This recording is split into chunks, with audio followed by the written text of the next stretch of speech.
Advanced counter.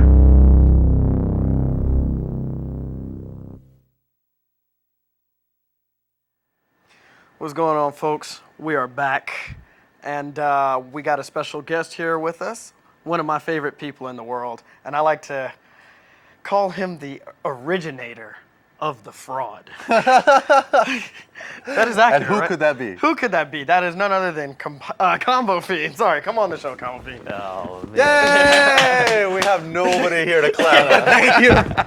Yeah. Thank you for coming on, Peter. What's going on, man? Thanks for holding it down in Canada. Oh, yeah. Was this your first time up there?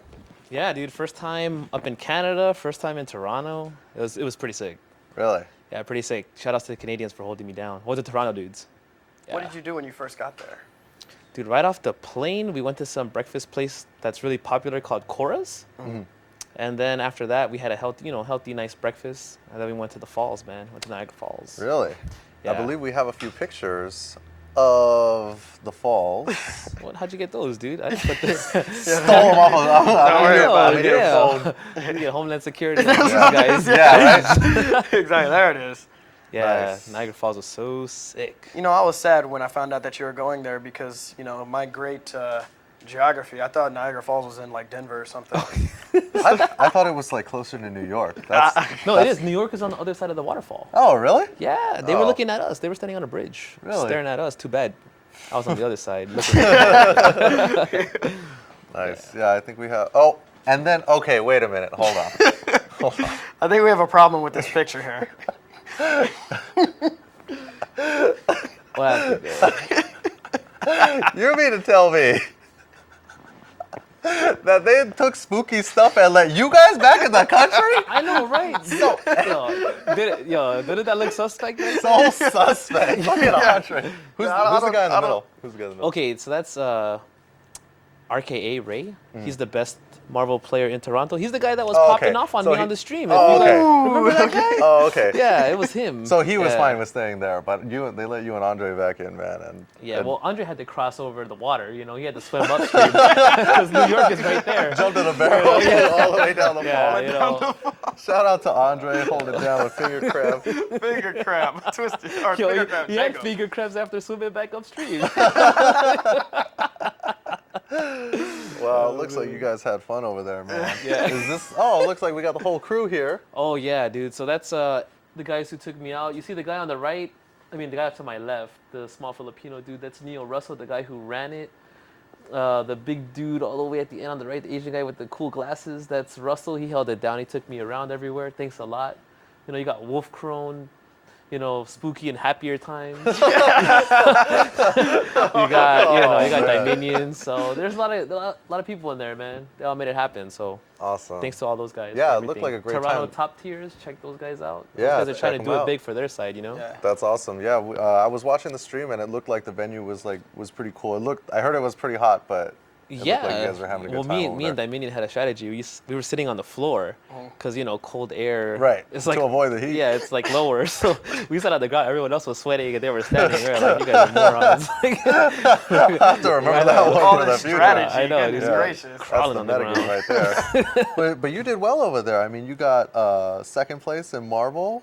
Yeah. You know, I think that had I not got sent to losers by Detrimatics, Yeah. I probably would have won. But then I had to come back, and Marlon Pai is so crazy. You know, had he had to come back to beat me that many games, it would have been a lot tougher for him. Right. You know, but His Sea Viper is out of this world. yo, he is a monster. You know, The best Sea Viper? Hands easy. He's like the best Sea Viper, best Magneto, best dog, best. He plays his team to perfection. Props Yeah. to him. You know, good work, Kyohei. So yeah, Nice. that was good. And what about AE? Yeah, and AE I did surprisingly well. You know, I went there with the strategy this time. I would agree. Yeah, I was the honestly strategy? don't think anybody thought I would get anywhere in Street Fighter these days. I didn't mean, think you were getting top 8. yeah, people are like, oh yeah, Peter's good at Street Fighter, but you know, like he doesn't, you know, Marvel's his game, right? But I went in there actually caring more about Street Fighter than Marvel. Why is that? Because I've been playing Marvel so much that I feel I have such a great grasp on it. But Street Fighter, it's like I neglected it. you know. So I had to give the game some love. I had to give her some love, you know. I had to go back to my main mistress, you know, like, you know. So I went back to it, and this time I had a strategy though. You know, before I was like, I'll play one character and I'll have that strategy, and then I realized the reason I got far in all the other old games, the other old Street Fighters, is because I had a repertoire. So I said, you know, forget it. I'm gonna go in. Oh my gosh, nobody can't- feels I can't- themselves in No, the way no. they play more than this guy right here. No, I can't be like Mike Ross over here. I can't play Honda and, you know, fraud it up. You know, I have to be realistic. Be realistic about my skills. I know what matches are good. I know what matches are bad. So I said, forget it. I'm gonna go in with these characters that I like, you know, and I happen to do well.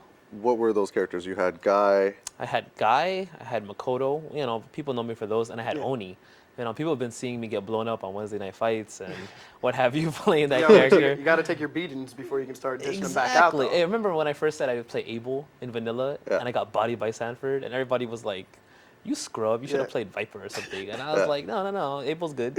And then I stayed with the character, and next thing you knew, I had like the only winning Abel until Super came out. So I feel like that with Oni. You know, I'm like the only guy who's doing anything beside Chris Yu. You know, Shout out to that dude. you're one of those people. It's almost like a Hulk Hogan complex, right? Where like once you get beat down, he starts powering up. You know, and then that's when you got to stay away from him. It's true though, right? Yeah, I know. You get beat down in the beginning of every game, and then he just gets like it's over for everybody. People are like, I'm hitting him, but he's not dying. He's getting stronger. She-Hulk coming in with a leg drop from top rope. But that's what Oni does. He does the chop. It's like,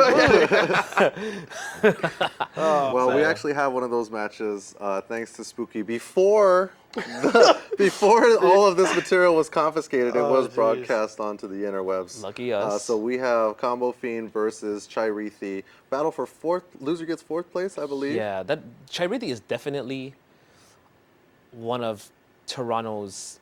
I'm not Toronto, sorry, he's from Montreal, but I say he's one of Canada's best Street Fighter players. He blew up like Justin at a young age in Street Fighter 3 Third Strike. Didn't he used to use in Street Fighter 4? He used to use Chun-Li, is that right? He used to use Chun-Li, but he was just playing her to player. But he decided to play Yang, and you know he was just heads and heels above the rest. He blew up Arturo. Yeah, I saw a lot of Yangs over there.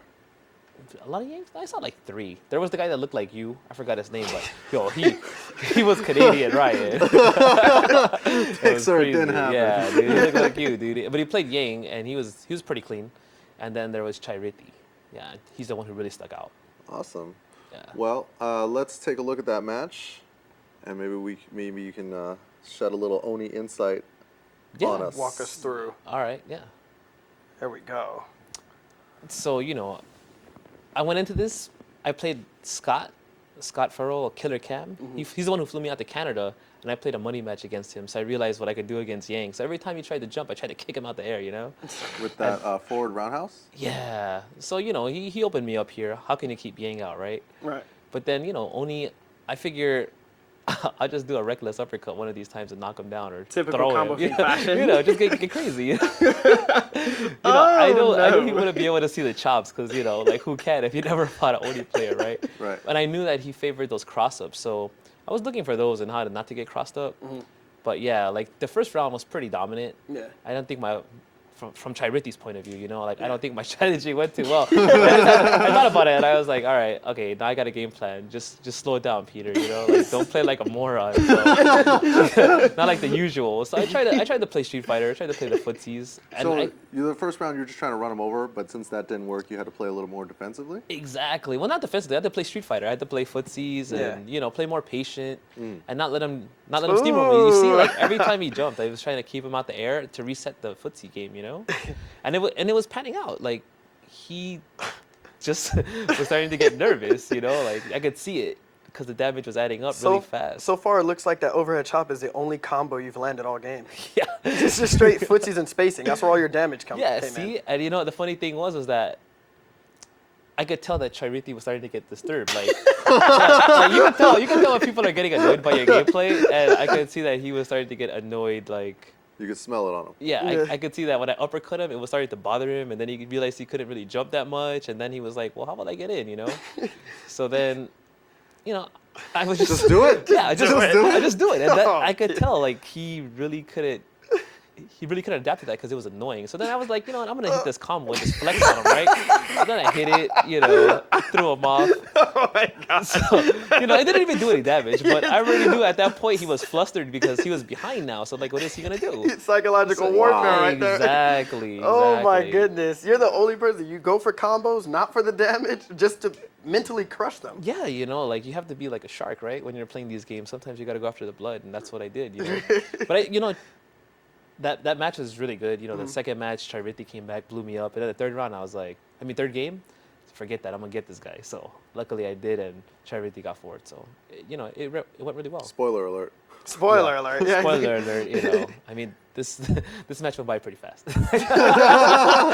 I can't even front. Like Chi-Rithy like adjusted so well. You know, like I was kind of saddened. So after you got blown up the second game, what did you do to like apply yourself? Well, see, what happens is that normally I do well in the first game, and then I'm like, oh yeah, you know, this guy probably is overwhelmed. And then, you know, if they're really good, they're not. And they're just like, oh wait, Peter's playing stupid again, and they just like expose me, right? So that's pretty much Peter what happened with the here. reckless ultras. Yeah, you know, it was just like I tried to come back on him, tried to surprise him, but he was ready for it, you know. So then I realized that maybe I shouldn't play Low like jab that. uppercut? No, Do it? I was trying to uppercut, and they gave me a low jab. So, you know, I'm not even going to front. There are executioners. You know.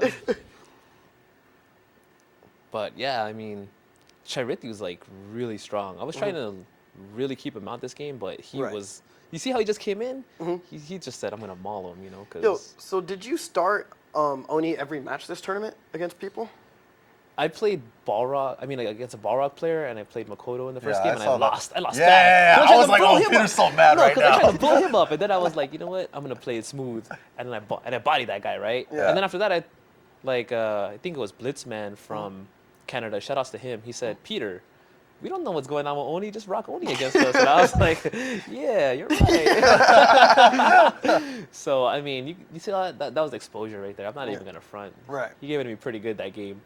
So at that point, I was like, I still like Oni versus Yang because if I play my other characters, I'll lose. If I play Makoto, I'll lose.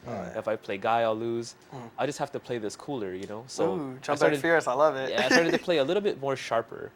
You know, tried to mix him up a little bit more, tried to stay on him, scare him. See, he was expecting to chop, didn't chop him that time. I knew what he was looking for.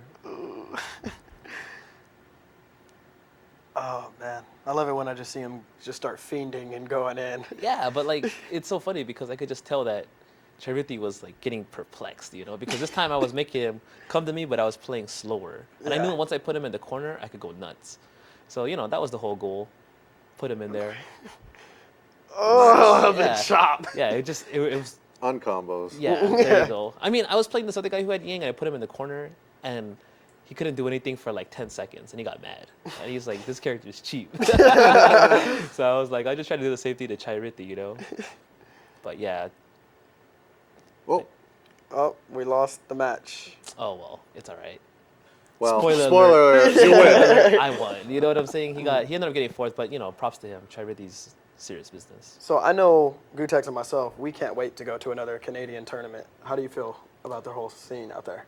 I like it. There's growth. I mean, their Street Fighter scene is good. I can't even lie about that. But then maybe that's because I suck at Street Fighter. The Marvel scene definitely is growing. There's just some players who are head and heels above the rest. But yeah, hopefully we'll see him at Canada Cup. Yeah. Canada Cup, November 5th and 6th in Calgary, canada-cup.ca.